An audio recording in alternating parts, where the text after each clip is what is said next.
अविनाश पाठक यांना स्नेहपूर्ण निरोप देण्यासाठी आज आपण इथे सगळेजण जमलोय. खरं तर मला नाही आवडलेला अविनाश साहेब माझ्या विनंतीला मान न देता VRS घेणं. पुजारी साहेबांचं एवढं प्रेम आहे माझ्यावर हे त्यांनी आधी सांगितलं असतं तरुण वयामध्ये तर मी माझ्या निर्णयाचा फेरविचार केला असता. साधा डिप्लोमा होल्डर. ए तू भाषण लिहून आणलेस ना?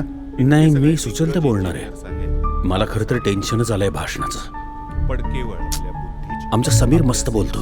हो आणि साहेब डिबेटिंग चॅम्पियन होते ना 4 वर्ष. कामामुळे झोकून समीर बद्दल परवाच मला काहीतरी कळलंय. म्हणजे खरं आहे का?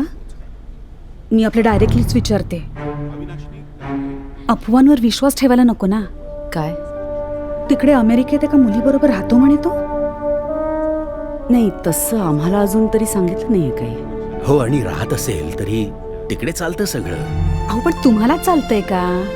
आता आपण इथे बसून तरी काय करणार? मी आलेच. मी आले.